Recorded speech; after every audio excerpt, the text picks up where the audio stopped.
We've got C.J. Mosley with us, who's just getting set up here on Radio Row, here in Las Vegas, on Zolak and Bertrand, on 98.5 The Sports Hub, WBZ-FM, HD1, Boston. Patriots. You hate the Patriots, huh? Beat the Patriots. Oh. Yeah. I have a question related to the Patriots for you. And thank you for being here. Thanks for having me. In 2022, you had the game against the Patriots, and you could recognize some of the things they were doing offensively. I remember you talking about it at the time. There was the ability to see and know what they were doing offensively. Right. Did that change this year? Did it get better? Did it get worse? So I think when it comes to especially your division opponents, because you play them twice a year, you kind of understand what they want to do. You understand the coaches. You understand the schemes. So when it comes to teams that you're playing twice a year, for me, like I'm excited for those because I already have an understanding of what the teams want to do. So to answer your question is, yes, it got better because same coaches, kind of the same MO for the Patriots since we're talking about them. But little things going to change in there, especially with personnel. They might show something different, but what they want to do. Like we know the Patriots going to run the ball. We know they're going to try to put you in a situation, especially if it's 3rd and short or 4th and 1. They might try to fake and bring somebody out and come back in. So you kind of get it. So between just watching the film and just playing against the same team like over and over, then you really just that's why I feel it's always tougher when people say like, oh, they already beat this team once or twice in the regular season, but now you play them in the playoffs. It's like, I don't know, they know exactly what we're doing, so you always got to think about that. Love watching you on Hard Knocks as the build up to the start of the season was there and the excitement around your team and your windows now obviously going to get Aaron, and then 4 plays into it, the Achilles goes. How devastated was the team? And then you guys sort of found your way a little bit there, but defense had to carry him. Yeah, it was talking about some crazy events that happened. Just all the hype leading up to it. We got to see it a little bit in the preseason. So when he came out that tunnel with the flag, man, I always stand in the front, like the front left, just to see everything. But I was especially waiting just to. I felt like a fan at that moment because I just wanted to be a part of it, just to see it and experience and witness, a legend coming to play for us. So the crowd was strong, the fans, the lights, everything was great, and it was like a pin drop when it went down. It was just like a silent, like little mumble. And at the time, like I didn't even see him get hurt. I just saw him, coming off and going into the tent.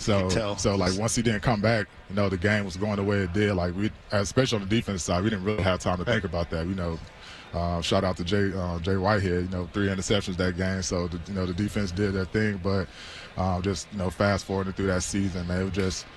It's all about adversity. The great ones can handle it. The great teams know how to find their way to get back to where they need to get. So when it comes to just the adversity and just the mental mindset, the mental strength to overpower those things that you can't control, that's when the great teams start to build and take off. You played with I did. Baltimore. Yeah. So you guys then, boom, you go make your money elsewhere. But he's pretty much a home wrecker for us. Like there are times when when he's healthy, you can't block him off the edge. Yep.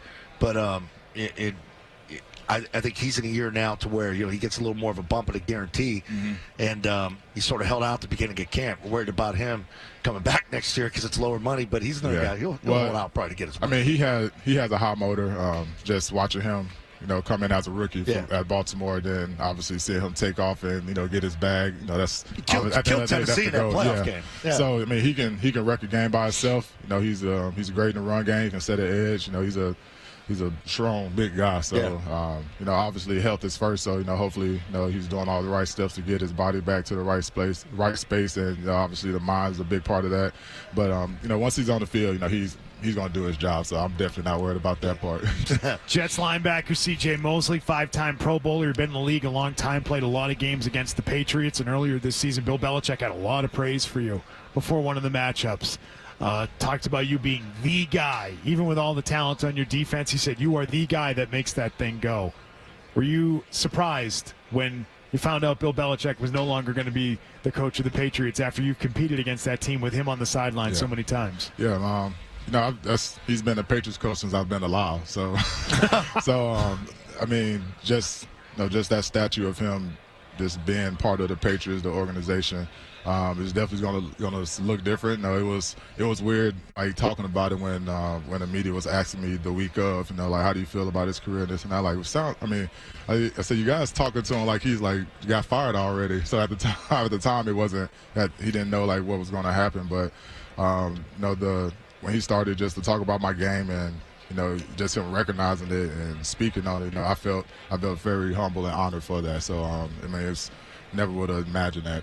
He's not coaching, and Nick Saban is now not coaching. Well, how strange is that for you to know Nick Saban is not on the sideline? He snuck his way back to the analyst side of it, so he's about to be around. But it was another shocker. Like obviously, you can't coach this game forever. At some point you gotta hang it up. But still, just to see that news and just like I was talking about, just what he's built at Alabama, just the process that he's instilled into all the players that came out of there. Like everything that he taught me in college, like I'm still thinking about. I'm still talking, like my speeches are sounding like what he thinks he used to say when I was at Alabama. So he was a great role model, great leader, and he always wanted the best for his players on and off the field. So I always appreciate that. Played against this Patriots offense last couple of years. Your take on Mac Jones, and as a player, does he mouth off a lot during games? You know what? He has a little mouth. He has a little mouth on him that I didn't know. So my brother, he played at Alabama, so he played with Mac Jones. So the first game this year, when everybody thought I was a dirty player for tackling him on that 4th and 1, which he kept running. Right. So so I watched the TV copy of that. And, I do the broadcast. I had your back. Yeah, appreciate it. Yeah. So I watched the TV copy of it. I saw like he gave Sauce a little tap. So I was like, I told my brother, like, hey, Mac, Mac kind of. He got a little something about him. So I was like, yeah, you be talking a little bit, but especially when I'm going against like my former Alabama players, especially on the offensive side, I take great pride in that because I can't, especially if I play with them at Alabama, I can't tackle them or hit them, right. At practice. So it's a lot of fun playing against, your former players and teammates at Alabama or just the younger guys that are coming out of Alabama. I'm sorry, but you guys feel like this is your window these next 2 years? Yes, for sure. Obviously, we had what we had this year, beginning of the year with the injuries, but the opportunities are very, very small in the NFL, especially to get to the playoffs and have a chance to play for a Super Bowl. So we understand that, and this is I wouldn't even say the next 2 years. This year is a big year for us. Yeah. I think your owner said that too. We built what we needed to build. We said what we wanted to do. We got who we needed to get. Obviously, every year you got to find the plugs to put in for the draft and free agency and all that, but. Our foundation is set, so it's time for us to just handle our business. Stop making excuses for every other thing. So it's just time to go play ball. And as a veteran player, you've got more perspective on how hard it is to get there. Yeah. How you're not going to play forever. Do you sort of kind of pass that down to younger players? Talking to, I don't know, Sauce Gardner, for example.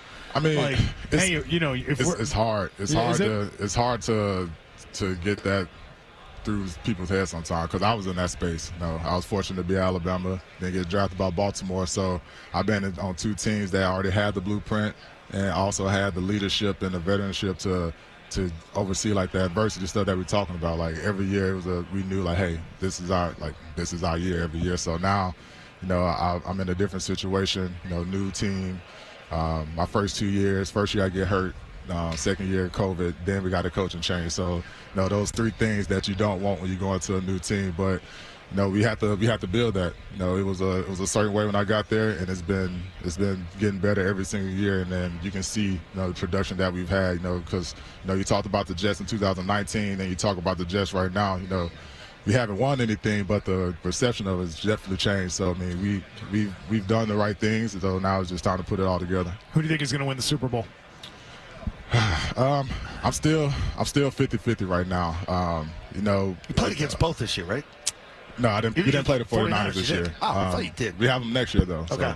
So we'll see if they're the defending champs or just another team. Who you like? So you got one team that's looking for revenge, and you got another team with a quarterback that's trying to solidify its dynasty. So I think the dynasty is gonna outplay for the revenge. Yeah. Why is it that so many teams can't take care and take Travis Kelce out of the game? It fascinates me that there are teams that still haven't got that down. They don't play normal, pitch and catch. They they have their own system, and just playing against them this year, I got to see it because I got caught on one of the plays. So like they run routes that everybody else does, but when things break down or when it's time for Mahomes to make that crazy play, his receivers like nowhere to go. So when you're trying to look at him, running around and see where you're going, and now you got people moving left and right that's like normally you don't supposed to go there. So you think about the Ravens, he runs around, stands in the pocket, spins around, kind of comes back, then just sidearm is on the other side of the field. Like nobody's going to be looking for that, but Kelsey was in the perfect spot. Like it wasn't on accident. Like the plays they make is not on accident. And the other part is you can't cover forever. You can't. You can't. You've only got a set amount. If you have legs, man, it's always dangerous because you have that component of your game, and you have your receivers and your tight ends that know what you want and how to get there. It's tough to stop.